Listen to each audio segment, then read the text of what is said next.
introduce to our gentleman who is besides me. He is the Senior Vice President overseeing region including ASEAN, India and SAARC and Meta.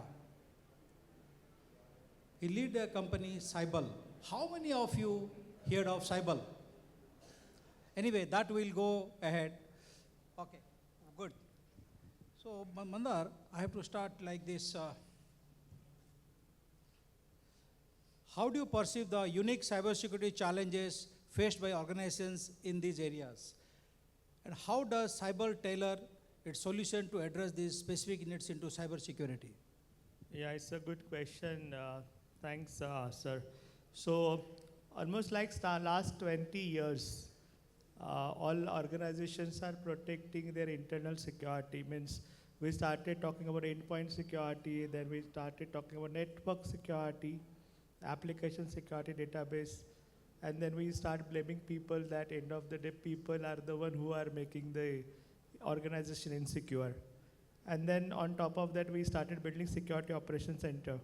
So over the last 20 years, our entire focus was that, am I able to bring visibility inside my organization? But the current challenge is that even though they know what's happening inside, they're completely blind after the firewall. So they don't know what's happening on the internet. They don't know what's happening on the social media. They don't know what's happening on the dark web, deep web, and you all know, right? Every day you open the newspaper and you find that the organizations are getting breached and they're not even aware. So I think one of the challenge that today organizations is really missing is the visibility after their environment on the internet. Great. So with it, rapid evolution of cyber threat, particularly in the realm of generative AI and automation, how is cyber leveraging advanced technologies to enhance threat intelligence and provide proactive defense mechanisms for its clients?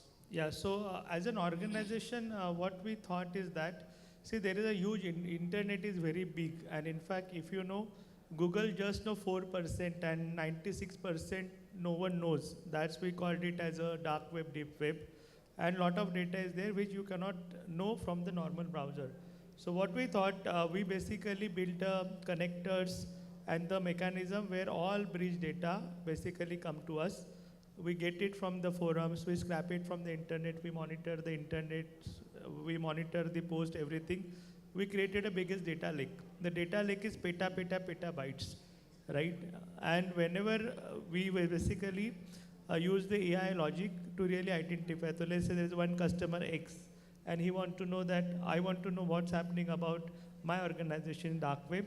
The AI ML engine will basically give the specific data for them that, oh, you have a data breach happened. There is a bad guy talking about you.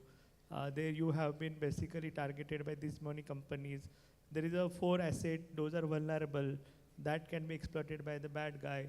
Or these are your 10 credentials of employee which are getting sold in the dark web, right? So that basically the data is available with everyone, indexing the data, putting the logic that it should come less than 1 minute to your screen. That's where basically we are using the generative AI and ML engine. Wonderful. Reflecting on the extensive experience in the cybersecurity industry, what are the critical trends and developments you foresee in the coming years, and how is Cyber preparing to address the future landscape of cyber threats? So I think the biggest challenge today we talk about every day during the election days, you might have seen that deepfake is what we see.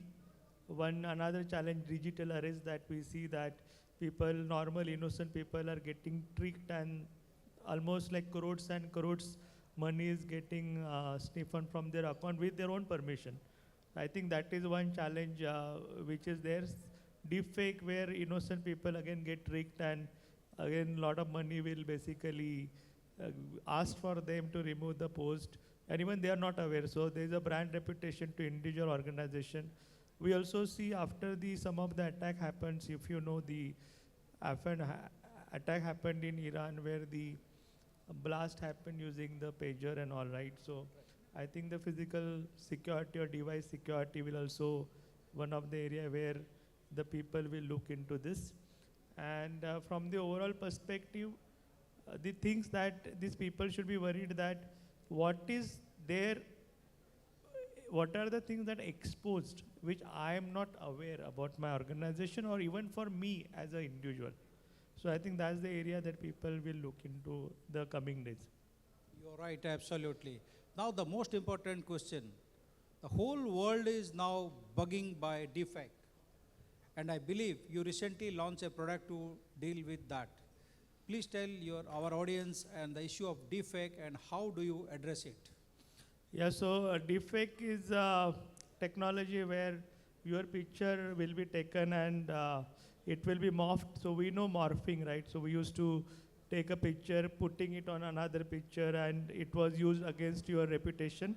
Now it is converted into the video, so deepfake video. So you have seen videos from our Prime Minister to a lot of actors to industrialists to billionaires there, and it's all circulating on the WhatsApp, right? So the one thing that you cannot stop bad guys to making such video, but the problem that these people are not even aware that these videos are circulating on YouTube or social media. So what we thought, we built a technology and we have a use case of monitoring the deepfake videos. There are technology which tells you that whether the video is deepfake or not. Means that's a very simple. So you give the video to any AI tool and it tells you that it's a deepfake video. We are doing slightly different. We are monitoring the entire social media. We are monitoring the YouTube video. We are monitoring the entire, what you can say, the open source, and look at videos and check the content where your picture is been already used to create a content. So identification is more important. So we identify there are deep video related to you. Then we quantify whether it's a real deep video. Then with your permission, we remove that. So I think the service which is required from the every individual perspective, like a CXO or maybe politician or film star, celebrity, the one thing that I believe that to protect the brand reputation of individual, to protect the reputation of the organizations, and to really avoid some kind of political risk, right? Any statements and all which can create a sentimental impact.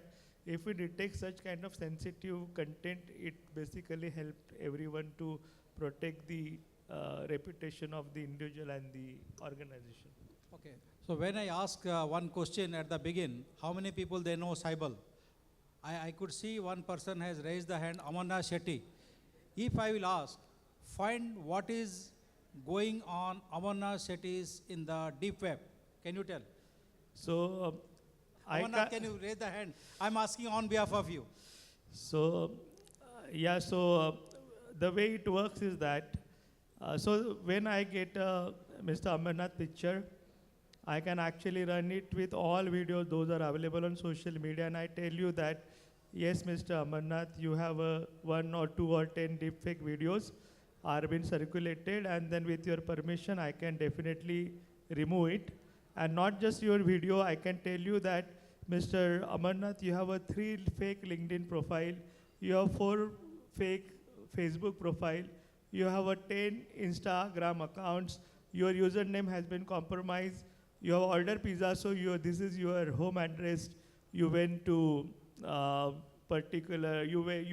you went to some place by railway, and this is your Aadhaar card and age and birth and blah blah blah. So basically, in a nutshell, I can basically tell the entire digital person of Amarnath which has been breached and help you to reduce the risk by helping that which are the passwords are exposed, and please change it, remove the content, remove the fake profile from the LinkedIn, Instagram, Facebook, wherever he is having. Thank you, Mandar.